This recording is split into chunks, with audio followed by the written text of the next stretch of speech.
Hey y'all, I just want you to know that sometimes just listening is the highest form of respect that you can show someone. You don't always have to have all the answers, you don't have to always have advice, but just creating a space and validating someone's actual story and feeling is sometimes the best thing ever for them.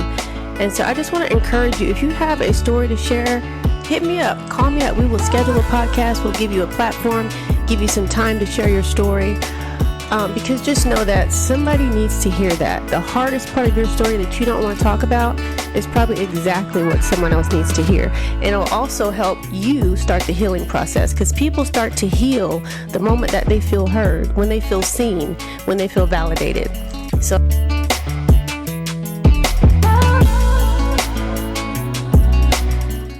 well, hello everyone, and welcome to another episode of Let's Be Real. I'm on your Tony DeMerit podcast, and I'm your host, Cassandra. I'm so excited to have my friend Trisha here in the studio with me today. Hey, girl. Thank you so much. You're so welcome. And she has something that she's going to be discussing today, and I'm so proud of her. So brave, so vulnerable of her to share this part of her life with us. Some of you may or may not know her story, but I'm going to give her opportunity to introduce herself if you don't know her, and then we're going to have some questions. Okay? So shall we get started? I am Trisha Smith, and I was born and raised in Junction City, Kansas. I am a mother of two and a grandmother of one. You look like a grandma. Well, thank you. I do feel like one, but I don't feel like one. Mm-hmm. And let's just say I've had a rough life. Very, very rough life. Rough relationships, just rough experiences in general that a lot of people would have probably gave up or, committed suicide or something over, but yeah. Here you are, and though. Here I am. You are. Yeah, here yes. I am to tell it and to be an example and hopefully what's the word? You're healing, and you're also sharing your story that could help someone else heal. I don't know. You're an example, yes. And you're growing, and you're sharing simultaneously. Yes. And that's a beautiful thing. Yes. I don't think people should wait until they're healed totally in order to help others. Right. Because in that journey that we're watching you go through, we're also inspired. Right? I've sat here for so long, like, how do I be help to somebody? Mm-hmm. How do I do that? How do I go about that? Mm-hmm. And the only thing I can think of is just tell your story. Yes, How do you help somebody without telling them what's going on? Mm-hmm. So I'm here today to do that. Okay. So, and there's a lot, and you know what, believe it or not, there's so many other people that can really relate. Either maybe not them directly, but they know somebody, they have a family member with the same similar situation. So you just never know. But our topic today is going to be on being registered as a sex offender and how that affects your life in so many different aspects. Now, there are people that are on the sex offender registry that deserve to be there. Absolutely. They need to be there. Absolutely. And they are predators, and they should be. You should grab your kids when you see them. You just, protect your family. But then there are others who may have a story, but a lot of people, they don't care about how you got there. They just see your name on there online, and they're like, they immediately guilty. You know what I mean? And so it affects you in so many different ways. And girl, I can only imagine. Yeah. It still affects me in certain ways. I honestly don't care what people think about me or the situation or anything like that. Mm-hmm. If you're not paying me, your opinion really don't matter. Right? But there's so many people out there like me that might have went through that or could be in the start of something like that, and I could be a huge help or something. So, all right. So first and foremost, how long ago has this been? 2013. So almost 10 years of August. Okay. So does that mean the registry's over, or are you on the... No, so they put me on the lowest registry, which is 25 years for that. Okay, so you're still in it. You're still in the thick of things. Yes, I still got about 15 years. Wow. Yeah. Okay, so let's talk about how it has affected your relationship with your kids. It hasn't really affected the relationship with them but I noticed the toll that it took when I didn't make right choices. And I was still learning in that process. Okay. As of right now, we have a great relationship. Oh, that's awesome. So, yes, so how with old the are both they of them. now? They're good. My son is 25 and my daughter will be 20 next month. Oh my gosh, girl, we getting old. Okay, so the situations that led up to you having to do this, like, do you want to expound on that? Do you want to talk about it? I sure will, and it will actually start off with childhood. Okay. So, I was introduced to sexual relations very, very early on, probably since the age of 4. No way. 5 years old. And it lasted maybe 3 to 5 years. I don't really remember. I was super young. It wasn't in the immediate family, but it was in the family. I also grew up in a church that you really couldn't express yourself. There was no therapy. Culture of silence. Yes, pretty much. And I don't blame my parents, but I also feel like they kind of let the church raise the kids in a sense. Yeah. Just because of the beliefs. Right. I was marked as the rebellious child, but I wonder why. You know what I'm saying? I mean, there's multiple reasons why, but the rebellious that, my parents and them think is a whole nother rebellious of what was behind that. Right. So the sexual trauma from being a child and being real and raw, as much as when my dad found out about it and he was silent. Oh my God. That affected me as a child. I'm your daughter. Yes. And I feel like you should have stood up for me in that moment. Defend me. So that was trauma. Trauma. I did get married at the age of 16. I remember. I mean, I wouldn't even call it love. It was seeking something other than what I was dealing with. And getting out of the house. Getting out of the house, getting away from my father. I wasn't in the church at the time. I was already kicked out of the church. Yeah. It's just, sorry, you guys. No, my it's mind will okay, get blank girl, a little take bit. your time. But that relationship, I'm not going to say my ex-husband didn't love me. I think he loved the hell out of me. He was actually scared. I will not lie. A lot of people probably don't know that he was scared to marry me because of my age. Okay. My dad didn't want it because of the age difference. Right. But I told my dad, you're not in control of me. How much gap? There was 15 years. Oh. But Ubaldo, he actually lied about his age too. I wasn't trying to say his name. He lied. Okay. I found out, being Snoopy, how old he really was. But it really didn't matter to me. It was an scapegoat, and nobody was going to stop me from escaping. And I talked him into, we can do this. I need to get out of this house. Wasn't planning on getting pregnant right away either. Like I said, it really wasn't a love thing. Even, although I would have, I was making it, trying to work, it was a relationship. But he was super abusive. He does come from another country, and they believe in the wives bowing down, not speaking back, that type thing. Or something like that. Okay. So it was really traumatized. I went from one traumatized situation to another. Wow. But I was okay with that because I felt like, well, I could do what I want in this situation. The other one, I was kind of stuck, nowhere to go. So then after 6 years of being married to him, we divorced, and I met Prince. Hey, Prince. And that was a Bonnie and Clyde relationship. Yes.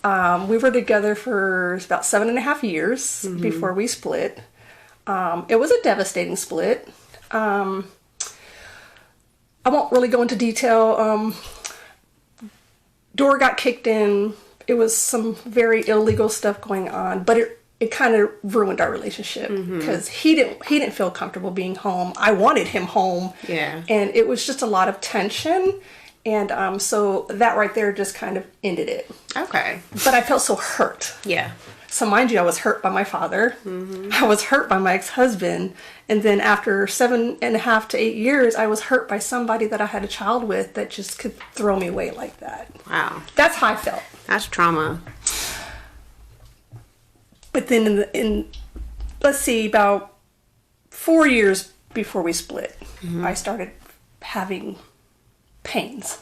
My back, my shoulders, my neck, just really excruciating pain that I didn't know where it was coming from. Yes. Come to find out, I was diagnosed with fibromyalgia. Wow.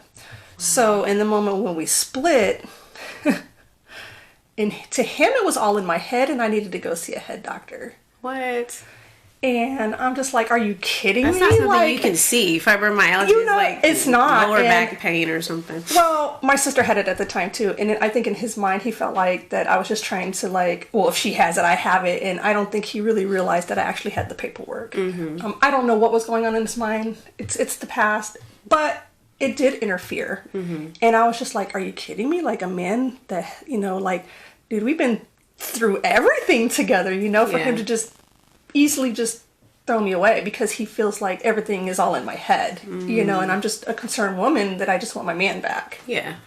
But so then maybe about after 11 months of trying to get that back, it was, he told me don't bother him. Like, leave me alone, I cried and I boo-hooed and I got over it. Yeah.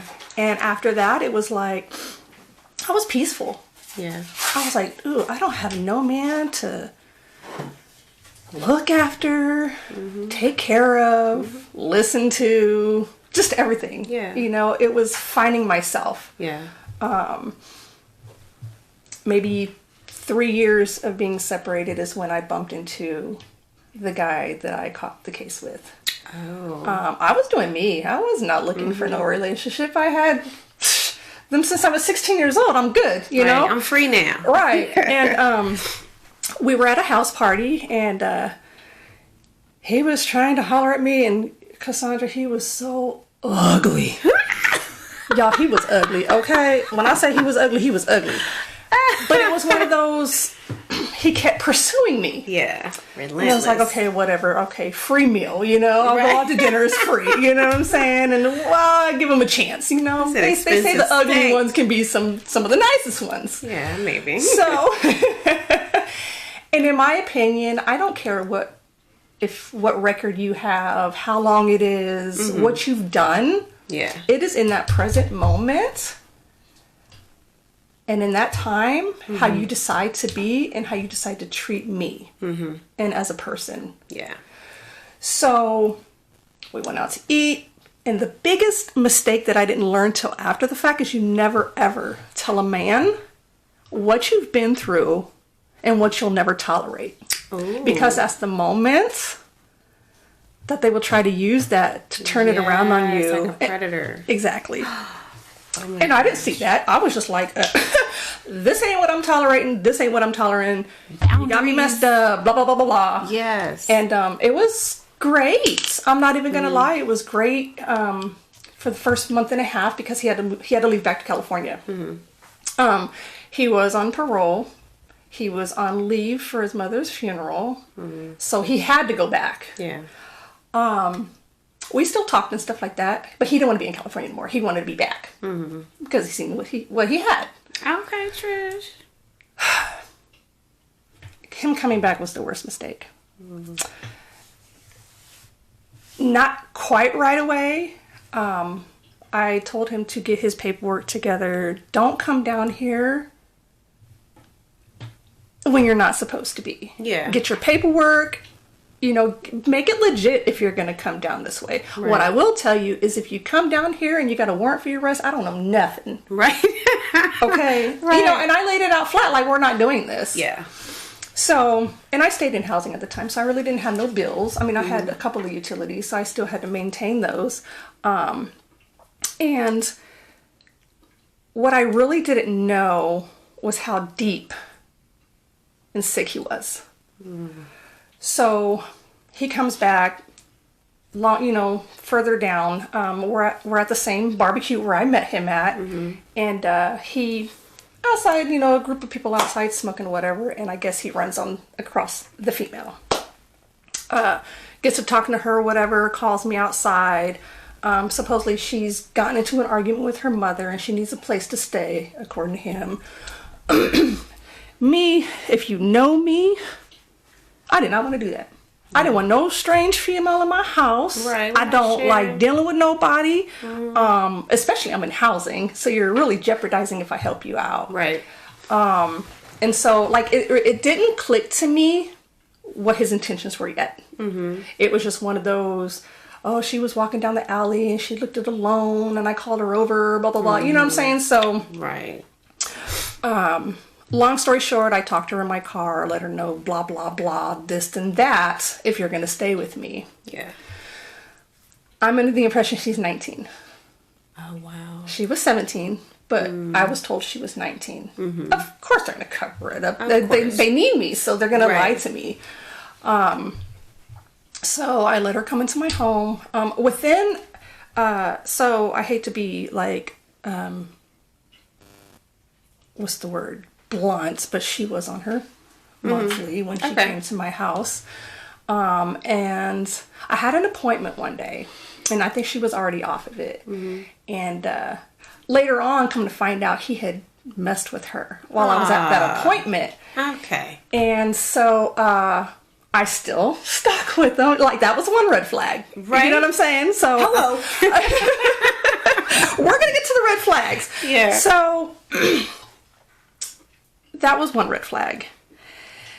Then at that time, I was actually creating websites, and I was working for a mentor of mine, and he worked with artists. He actually had his own recording label and company. So at that time, I was promoting legit models that had a portfolio. Yeah. And artist. So like they would send me their information and I would just post it on the website, you know, and like the models if people wanted to book them type thing. Well, here he's thinking he's got some girls that he can put on there. He was talking about Junction City girls. Okay.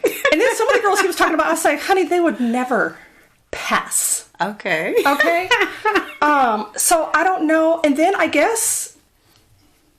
don't know if he was talking about my websites or if he was talking about like Backpage, Craigslist websites. That's way back in the day, Backpage. So it ended up being Backpage. No. I never posted anything. In fact, the person that did all his work for him never got. Scandalous. I could have told on everything, but we'll get to that. Yeah. So he. After her getting off of her stuff and whatever, he wants me to take some sexy pictures of her so he can post it on the computer. And I'm just like... And she was okay with it? Yeah, she absolutely was. I guess he was talking stuff to her. Like, she knows what's going on. I'm just like blinded by it all until it pops up. You're the photographer, you're the marketing person, I wasn't the marketing person. Okay. He left that to somebody else. Okay. Because I was not having nothing to do with that. But what's crazy is everything that went on, not once did I ever, in my mind, think that I was doing anything illegal, that it was wrong, none of that, because you have to understand it was presented to me that this girl was 19 and that's what they wanted to do. Right. So not once did he want me to be involved. He wanted to get a hotel room, start doing what they do.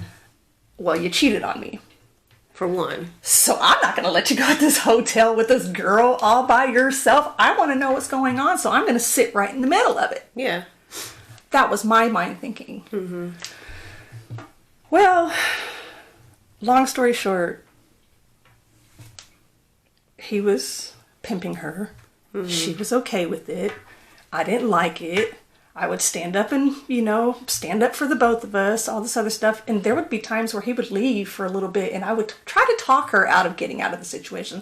She did like the choice of meth, pot of course, but she liked to deal with meth. And I seen what he was doing. He would literally just inch it to her a little bit at a time to control her. Yeah. So, it got to the point where I thought, what if I put myself out there? Mm-hmm. Would he treat me different? Can I get that love back? Mm-hmm. So let me back up a little bit. When I met him, mind you, my last relationship didn't believe that I was sick and that I was dealing with things and that I was in my head. So when I met this guy and he started his manipulation process, he took care of me. Yeah.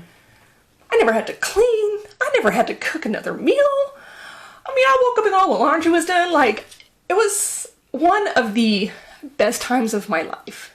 Because I felt like in that moment, I finally found somebody. Yeah. Ugly as fuck, but he's taking care of me. Yes. You know? Oh.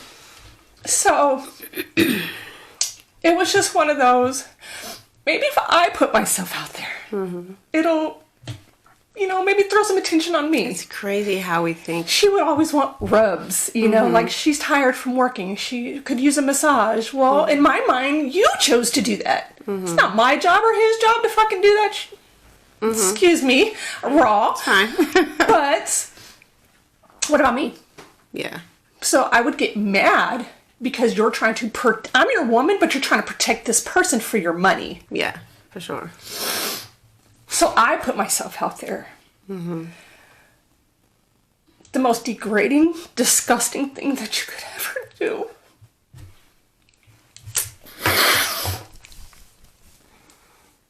Just because I thought that I could get somebody to love me the way that they loved me from the get-go. Situation. But then once I put myself out there, it made it worse, actually. Wow.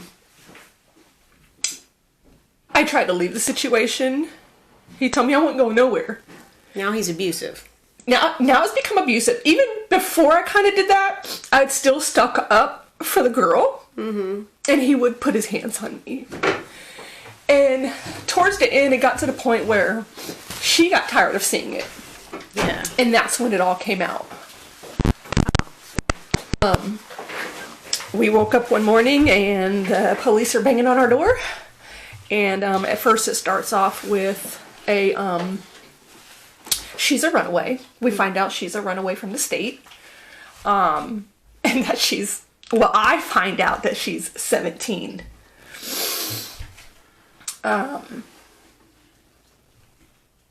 I don't get arrested. He initially gets arrested because we had marijuana in the house. We had just got back from the city and we actually came to crash at the house. Yeah. So I don't know if people read the articles, watched the news when it all came out, but they literally tried to make it seem like I was pimping out of my home. Wow. Because that's where they found us. Yeah. It was all hotel. This man had me put the hotel rooms in my names, no matter where we went. My car was involved in the situation and I never once was able to drive it in that time. All my clothes were used, whether I liked it or not. And if people know me, I'm a very picky OCD person. I don't like nobody touching my stuff. I'm very particular. Yeah. But I felt like I was doing things to try to please him. Yep. And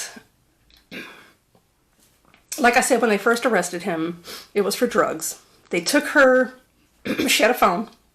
They took her, I don't know exactly what happened with her, but he went to jail for being on the run and for the pot. Okay.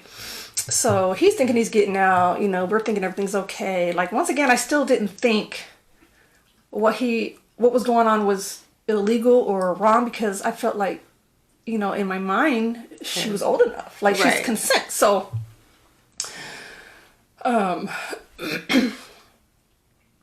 so a week later, like literally 7 days later, he goes to court.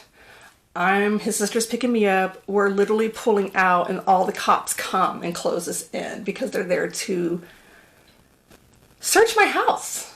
What? And I come to find out that her phone, I think they might have gotten his phone, and that's when they found out about the prostitution, pictures, all that stuff. Yeah. So then that raised questions. So, of course, they take my whole computer system. I had a suitcase. I prioritize my stuff. And I had a lot of my certain lingeries in a suitcase. Right. And I didn't have much space at the time, so that they took that suitcase, I guess, because maybe it was in a suitcase. They figured, we're taking that. They really thought they had a lot, I guess. I don't know. Yeah, they thought they had a case open and shut. Well, I mean, technically they did. Not closed and shut. I just know that they came and they searched my house. They took me down to questioning. The officer, I had a big old bruise right here at that time. He punched me. And the officer knew. He knew. I didn't know, but they all knew who this Paul Goodman was, but I didn't know. I just knew he had a mile-long record, and I give people chances. Girl, we gotta start doing background checks on our boyfriend. Girl. So, they take me down, they question me or whatever, and they let me leave because he was like, I don't feel like you're involved. I feel like you're a victim. So 3 months later, me and the girl were subpoenaed to testify. That's kind of where I messed up at. Because once again, in my mind, I still talked to him on the phone while he was in jail. He kept trying to code tell me that we weren't supposed to be talking. Like, I've ever been in this situation before. So he still just allowed me to talk. Like, he did anything in his power to still reach out to me no matter what it might have affected. Well, I'm outside the courtroom with my son. I brought him for support, and I probably shouldn't have. You know what I'm saying? But he was all I had then. Yeah. And then eventually the girl walks in, and of course they put her in another room. But in that moment that I saw her, I just went off. Because I felt like, girl, I tried to get you to leave this situation. You didn't want to. Now I just feel like you're trying to be a bitch. Trying to take him down. Yeah, he's wrong, blah, blah, blah. But like I said, still in my mind. So you were defending him. I was defending him because I didn't think anything other. Girl, it wasn't until I went to prison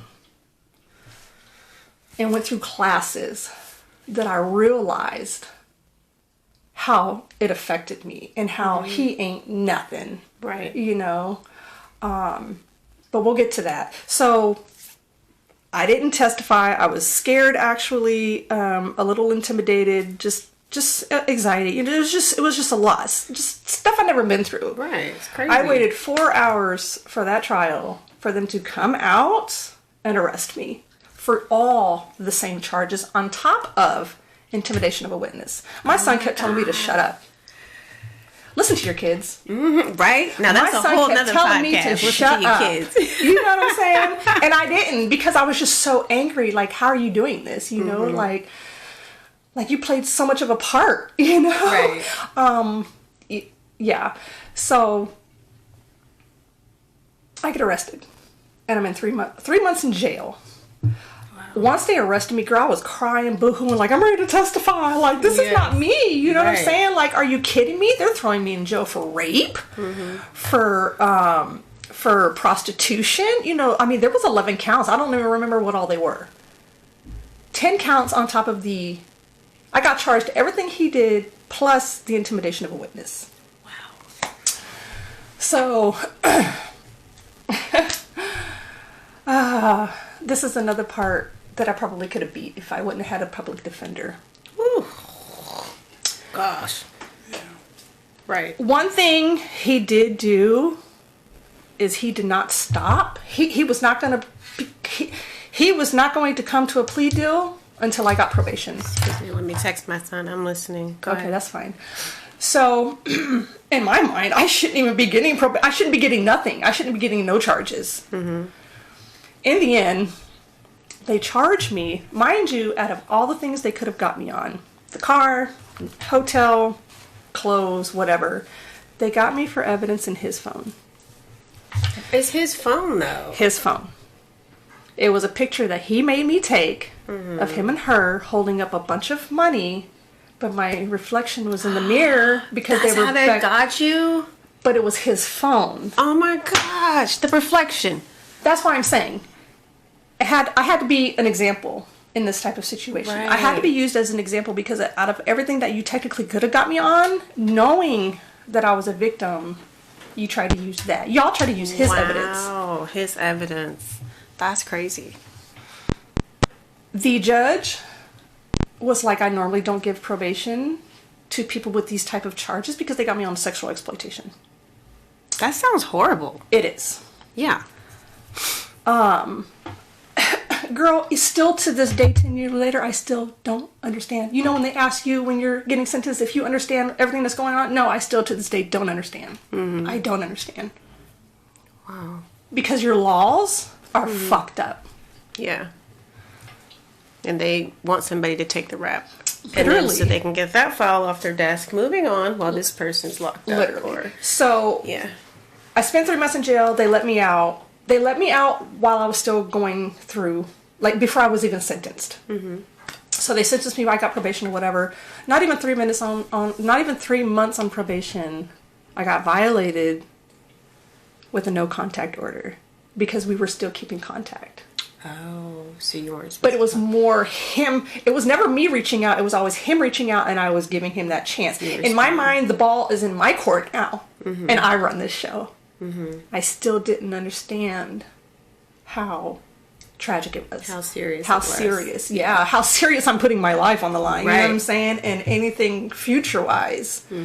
That right there is what put me in prison. It violated my probation, and it threw me in prison. Dang. But the part that gets me, I understand using a situation to use me as an example, but to register me under the same umbrella that my family members did to me. Oh my gosh. You know what I'm saying? For the roommate that I had to live with when I was in prison. For the people who sit there and mess with little kids. I'll tell you one thing right now. If somebody were to ever touch my kid, boy or girl, Right. I'm going to prison. Right. Why would I accept anything like that when I went through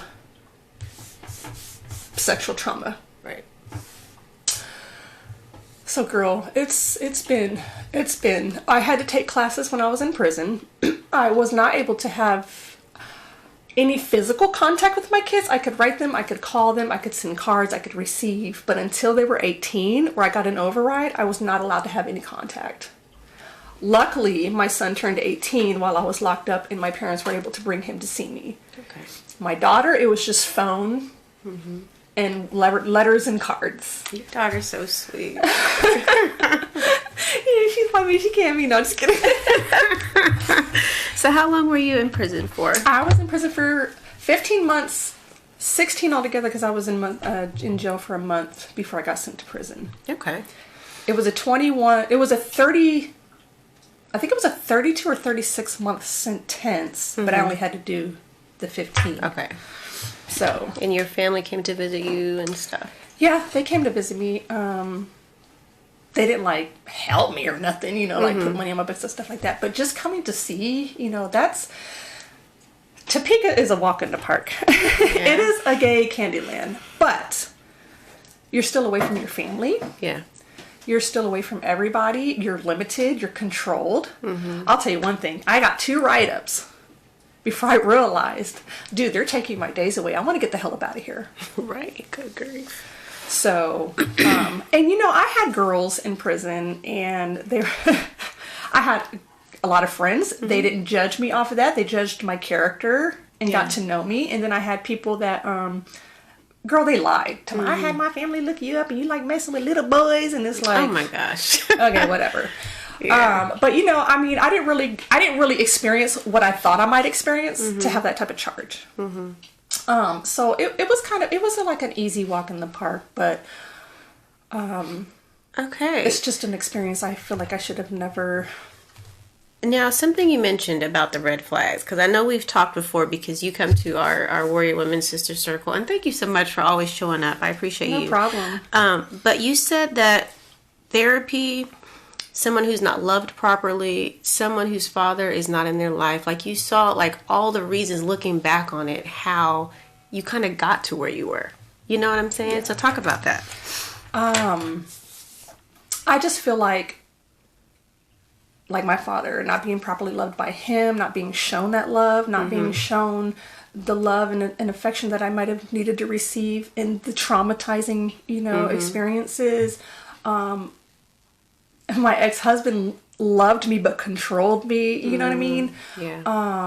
I don't know if that's the answer you're looking for. Yeah, I think all of these factors, though, because it's almost like you went from the skillet to the frying pan. You know what I'm saying? Because you never had time to heal or learn or anything. So you're just like, boom, just kind of going through life and having all of these wrecks, you know, literally wrecks. Each life transition was something.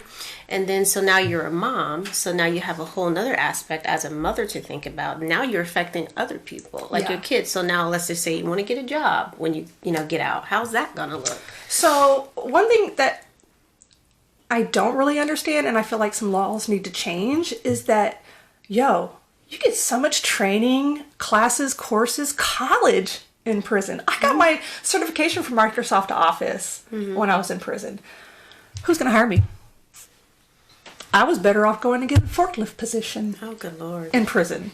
At least I would have had a $20 an hour paying job at Foot Locker or something. You know what I'm saying? Yeah. But I took a route that I knew and was comfortable with. But do you have all of these companies, that person in general that's interviewing you might want to give you that chance? Yeah. And because they see that person and that's your past, and of course you got to move on and stuff like that. But our company's policy. Oh, yep. They're not going to cross that. Our company policy will just not do it. Yeah. Wow. And I often think, like, I do honestly feel like this was a big eye-opener as far as just the type of person I am. Always, when women are not loved right, they go looking for it in all the wrong places. That's true. Because they've never experienced real love. Very true. It's inherent. You want that. Exactly. And I honestly think that was my problem. Like, I was looking for love in every situation or the best in situations. You and ignored not really, all the flags. Yep. You were just but like, I will tell you one thing. I don't understand the reason behind it, but it opened my eyes to probably every red flag. Because look at you now. Like, yes. You are such a strong, amazing, beautiful, inspiring comedian. I try to be. I never knew she was this funny. Y'all, from like when we knew Trish back in the day, like, because our age difference was, I knew you, but I didn't know you. I was a class clown. Okay, so I feel like I'm just now getting to know you in this version of you, and girl, you so crazy. But I honestly think a lot of that does come from just, that's my trauma, what do you call it? Your defense mechanism? Your coping mechanism? Yes. My man now is always telling me, me and Prince are back together. We got back together. I feel like it was one of those we had to grow apart to grow back together. Yes. But anywho, we're doing amazing. Awesome. Wedding bells maybe in the future. Okay. Girl, I forgot what I was going to say. Go ahead. Okay, so no, we were talking about the red flags. Because the sarcasm, sometimes laugh at myself before somebody else can, kind of is a defense mechanism. Yeah. But I think it takes away the ego and the pride, because you're not so much worried about what other people think about you, because you've been through everything. So I kind of used to think, I kind of used to worry about what people thought about me, because it was like I was just... I think we all this tortoise in a shell, you know what I'm saying? And then it was like, really, after that experience, I don't care. Right, like how worse can it get? You don't know me. Everybody goes through things, you know what I'm saying? And who are you to judge? Right. But okay, so I'm going to pretend like I don't know you, okay, and I'm looking at it from a standpoint as a citizen, as a mother, and I see, because you check the neighborhood when you go move into a new apartment or whatever. Some and people like, do. hey, I think those are the EPD people, but Really? The bougie people? Okay. Let me see what I might be wrong. sex offenders around where I live, because I have kids, you know, so I have a Right. daughter. And so if I were to see you, I'm like, oh my gosh, I saw her on the website. I'm wondering how I would treat you, because I don't see myself as a judgy person at all. Right. But I'm wondering, as a mom, because I've seen some men on there, and then I see them in person, I'm like, oh, there he go. You know, but this particular man was creepy. I'd seen him in person before I saw him on the website. So I felt like it's okay, there's a reason he's on there. You know what I mean? But I'm not going to just treat him bad. But Right. in my mind, that, you know, he's a threat. Right. And so being perceived as that and getting that energy from people, I know that had to affect you. Honestly, as well. I don't know what people perceive me as. Okay. I don't know what people know about my situation. I've even been told that my daughter was involved. I've heard, yeah. Never. I know you She wouldn't was do not that. even living with me. You know what I'm saying? I chilled and did things with my daughter on my alone time. Yeah, of course. Girl, I would never do anything like that. Like I Right. said, touch my kids and we got problems. It's a problem. But yeah, so the fact that you're on here today is so brave. I mean, I feel know like I said that. It's but healing for girl, me as well. Mm-hmm. So because so many people would rather just not people to know, and understandably so. You know, some people even try to get it taken off their record if possible, just to be able to move forward. Because sometimes it's not the felony, it's the registration that will keep you unemployed. exactly. Because some people are, I mean, felony hires are becoming more popular now with the different Absolutely. programs and like all the things. So, Yeah, it's really not even the felony. It's the registration. yeah. It's But literally. the felony is also a problem. Yeah. You know what I'm saying? Because I know some people who would really have some different motion if it wasn't for that. You know, the crazy thing about it is we can do whatever we want. I got out and I went to massage school. Yes. Yes, you did. Who's going to hire me? Okay, that part. Right. Well, That's I what I'm don't saying. know. You can get out and so Start your own business. literally, that's really how you have to do it. Mm-hmm. You can't sit here and think about, well, who's going to hire me and who's going to do this and who's going to do that and who's going to help me. Just get out here and help yourself. At some point, you're no longer the victim. Right. Right? And you just have to figure it out and move forward. This is, you know, what I'm dealing with. And I'm going to make the best of this situation. Right. Because it's not what happened. It's who you are now. Right. You know what I'm saying? That matters. But I in don't the- feel like I ever changed myself in this situation. I'm just confused. Right. And But I'm you still have a little grown confused. a lot, Yeah. like we all have. I think just coming from the background that we come from, and I mean, we cannot blame people, like you said, because sometimes those people were also traumatized, Right. and they only gave us what they had. You know, they say hurt people hurt people. Yes, yes. So, Wow, this has been intriguing. So, is there anything that you want to say to our listening audience? Can I ask a question? Yes, please. Just curious as how, like past friends, I don't know if you said much about that, past friends who knew what happened then, how do you deal with them now? How do they? my true friends have never looked at me a different way. That's good. That's awesome. I even have met people in prison that still talk to me this day, and they will defend me. That's good. And they don't even know me from Nuke and Cranny. They just know me by my character and the way I am, you know.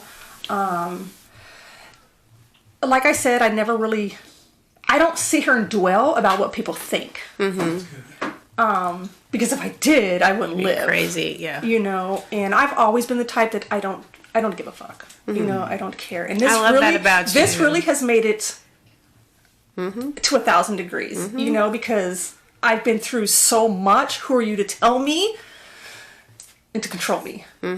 So, yeah. Oh, wait, how much do we love her? Oh my God. I appreciate it. It's beautiful. Yeah. So beautiful. So, is there anything else? I mean, we're definitely staying on topic on this Yeah. episode. Yeah. Is there anything else that you wanted to say?